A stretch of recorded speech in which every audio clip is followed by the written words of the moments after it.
State bank of India. ये नाम सुनते ही शायद सबसे पहले हमारे मन में इसके खराब सर्विस और एम्प्लॉयज के बैड बिहेवियर्स आते होंगे, क्योंकि लंच टाइम का बहाना बनाकर घंटों गायब रहना, आधे घंटे बाद आइएगा, लंच टाइम चल रहा है, छोटे से छोटे काम के लिए अलग अलग विंडोज पर लोगों को भेजना, ये सब SBI के बहुत सारे ब्रांचेस का डेली का काम है। लेकिन इसके बावजूद एक मैजिकल रिपोर्ट दिखाऊं, फाइनेंशियल ईयर 2024 के फर्स्ट क्वार्टर में रिलायंस का नेट प्रॉफिट जहां 16,011 करोड़ रुपए था, वहीं SBI का नेट प्रॉफिट था 18,537 करोड़ रुपए। यानी कि SBI ने एशिया के सबसे अमीर आदमी मुकेश अंबानी के बादशाहत को भी पीछे छोड़ दिया है। पर ऐसा हुआ कैसे? स्टेट बैंक ऑफ इंडिया कैसे भारत का सबसे बड़ा बैंक बना? किस तरह आज से 218 साल पहले इसे अंग्रेजों ने हमारे ही खिलाफ लड़ाई के लिए शुरू किया था? आज के इस वीडियो में हम सब कुछ डिटेल में डिस्कस करने वाले हैं।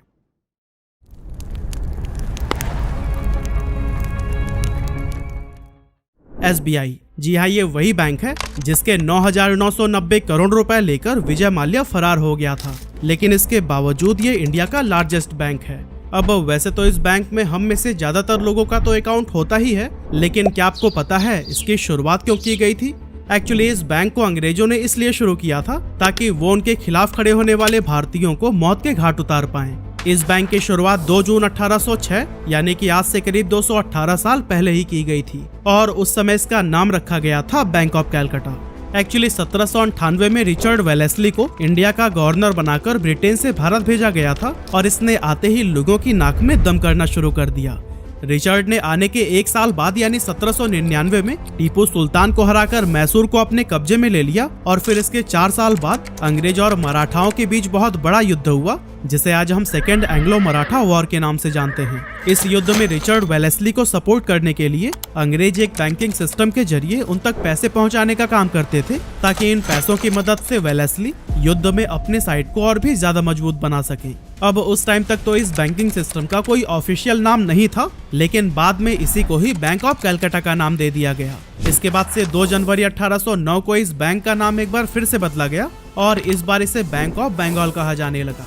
इसके बाद से फिर दौर आया जब ईस्ट इंडिया कंपनी ने 2 प्रेसिडेंसी बैंक की शुरुआत की, जिनमें से पहला था बैंक ऑफ बॉम्बे और दूसरा था बैंक ऑफ मद्रास। असल में प्रेसिडेंसी बैंक्स में वो बैंक्स आते हैं जिन्हें करेंसी नोट्स इशू करने का अधिकार होता है।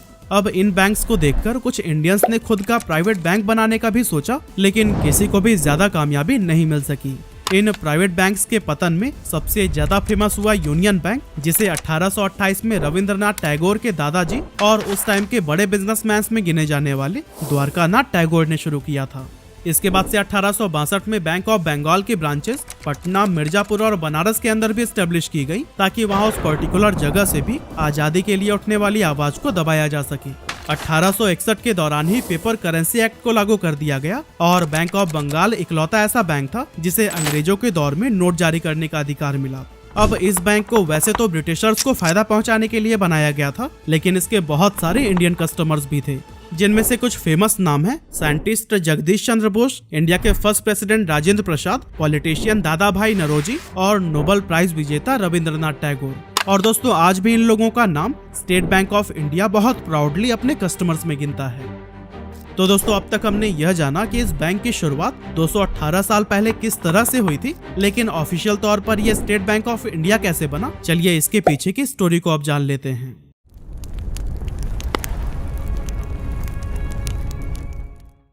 तो दोस्तों, 27 जनवरी 1921 में बैंक ऑफ बंगाल के साथ साथ 2 और बैंक्स, बैंक ऑफ बॉम्बे और बैंक ऑफ मद्रास को मर्ज करके एक नया बैंक बनाया गया था, जिसका नाम रखा गया इंपीरियल बैंक ऑफ इंडिया।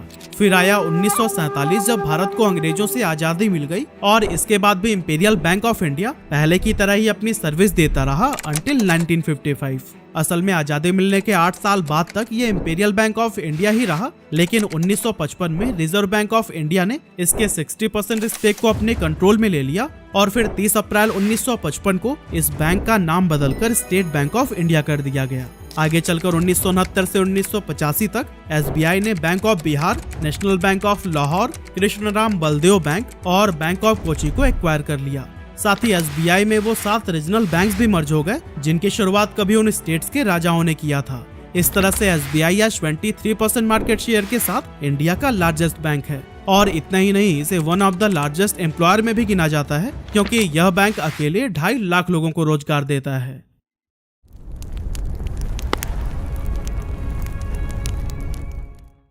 अब दोस्तों जैसा कि स्क्रीन पर हम SBI के रिव्यूज देख रहे हैं, इस तरह के नेगेटिव रिव्यूज से पूरा इंटरनेट भरा हुआ है और SBI पर अक्सर तरह तरह के मीम्स भी फेमस होते रहते हैं। लेकिन इसके बावजूद आपको जानकर हैरानी होगी कि SBI एक मोस्ट ट्रस्टेड बैंक है जिसके पास 48 करोड़ से भी ज्यादा कस्टमर्स हैं। सर्विस से परेशान रहने के बावजूद भी लोग SBI को ही क्यों चुनते हैं? चलिए इसके पीछे के भी रीजन को हम जान लेते हैं। सबसे पहले तो SBI ने अपने कस्टमर्स को सुविधा देने के लिए 22,405 से भी ज्यादा ब्रांचेस खोल रखे हैं। साथ ही 65,627 ATMs और 72,000 CSP यानी कि कस्टमर सर्विस पॉइंट इस बैंक को गांव-गांव तक पहुंचाता है। इतना ही नहीं, फॉरेन मार्केट्स में भी इसका एक बड़ा प्रेजेंस देखा जा सकता है क्योंकि SBI 36 देशों में अवेलेबल है। इसके अलावा जैसा कि आपको पता ही होगा कि इंडिया में ऐसे लोगों की बड़ी संख्या है जो कि प्राइवेट बैंक्स के एवरेज मंथली बैलेंस को मेंटेन नहीं कर पाते हैं और उनके लिए भी SBI एक बेस्ट ऑप्शन बनकर सामने आता है, क्योंकि जहां प्राइवेट बैंक्स में 10 से 15,000 रुपए तक का मिनिमम एवरेज मंथली बैलेंस आपको अकाउंट एक्टिव रखने के लिए चाहिए ही होता है, वो SBI में सिर्फ 1,000 रुपए है। इसके अलावा जैसा कि आपने देखा होगा कि SBI की इतनी ज्यादा ब्रांचेस हैं कि देश के हर कोने में आपको इनकी सर्विसेज मिली जाती हैं। ऐसे में चाहे गरीब हो या अमीर, हर कोई इनकी सेवाओं का बराबर फायदा उठा सकता है। जबकि ज्यादातर प्राइवेट बैंक्स सिर्फ प्रीमियम कस्टमर्स को ही सर्विस देने में इंटरेस्टेड होते हैं, इसीलिए उन एरियाज में वो अपना ब्रांचेस ओपन नहीं करते हैं जहां से उनकी टारगेट अचीव न हो सके। कई जगहों पर तो SBI ने अपनी स्पेशल एग्रीकल्चर ब्रांचेस भी खोल रखी हैं, जिनकी मदद से ये किसानों को फसल बीमा से लेकर पशुपालन के लिए भी तरह तरह के स्कीम्स का लाभ देता है। इसके अलावा जैसा कि ये एक गवर्नमेंट बैंक है, इसीलिए सरकार जो भी स्कीम लागू करती है उसके बारे में लोगों को जागरूक करने और उसे ज्यादा से ज्यादा लोगों तक पहुंचाने का काम भी SBI ही सबसे ज्यादा करता है। तो जब किसी बैंक से कस्टमर्स को इतने सारे बेनिफिट्स मिल रहे हों और जहां प्राइवेट बैंक्स महंगी सर्विस फी, मेंटेनेंस फी और कई तरह के चार्जेस लगाते हों, ऐसे में जाहिर सी बात है कि SBI पर लोगों का भरोसा तो रहेगा ही। लेकिन दोस्तों इस बैंक पर सिर्फ अकाउंट होल्डर्स का ही भरोसा नहीं है, बल्कि इन्वेस्टर्स भी इसे खूब पसंद करते हैं, क्योंकि अगर हम इसके शेयर्स का रिटर्न बहुत पीछे न जाकर सिर्फ लास्ट के 3 इयर्स में ही देखें तो वो करीब 180% है। पर सबसे मेन सवाल ये उठता है कि SBI इतना बड़ा प्रॉफिट आखिर बना कैसे रहा है, इसने अंबानी को भी पीछे छोड़ दिया।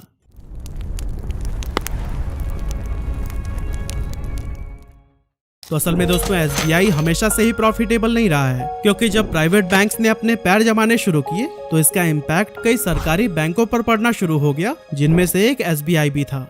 2017 के थर्ड क्वार्टर में इसे 2,416 करोड़ रुपए, तो वहीं 2018 के फर्स्ट क्वार्टर में 7,718 करोड़ रुपए का लॉस हुआ था, जो कि भारत के बैंकिंग इतिहास में दूसरा सबसे बड़ा लॉस था। अब आप सोच रहे होंगे कि दूसरा क्यों? तो दोस्तों आपको बताते चलें कि लॉस के मामले में पहले नंबर पर पंजाब नेशनल बैंक है, जिसे कुछ ही साल पहले डायमंड मर्चेंट नीरव मोदी ने 13,000 करोड़ रुपए से ज्यादा की चपत लगा दी थी और इससे पहले कि PNB और रिजर्व बैंक ऑफ इंडिया को इसका पता चलता वो विदेश फरार हो गया था।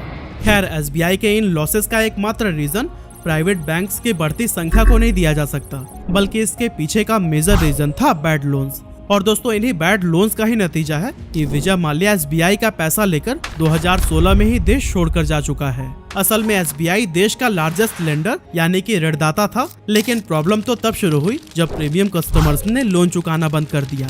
काफी इंतजार के बाद भी जब वो लोन की रकम को वापस नहीं करते थे तो फिर बैंक इन डिफॉल्टर कस्टमर्स को और भी ज्यादा लोन देने लगता था ताकि वो अपने पुराने लोन्स को क्लियर कर सके। लेकिन सब कुछ इसका बिल्कुल उल्टा हुआ और SBI लॉस में चला गया, जिसके बाद से RBI एक्शन में आया और हर चीज की बारीकी से जांच करनी शुरू कर दी।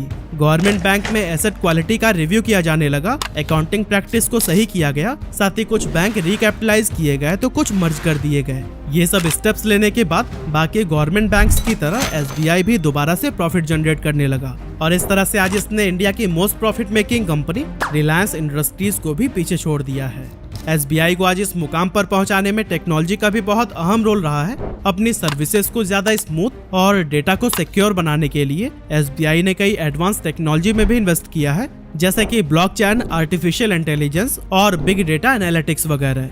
इन टेक्नोलॉजीज की मदद से SBI ने लेन देन की प्रक्रिया को सुरक्षित बनाया है, कस्टमर सर्विस में सुधार लाया है और कंप्लेंट्स को इफेक्टिवली मैनेज करने में भी काफी कामयाबी हासिल की है। अब आप में से कुछ लोगों को लग रहा होगा कि ये सब तो बस बातें हैं, क्योंकि जब हम बैंक विजिट करते हैं तो फिर कोई भी एम्प्लॉय हमारी कंप्लेंट तक नहीं सुनता।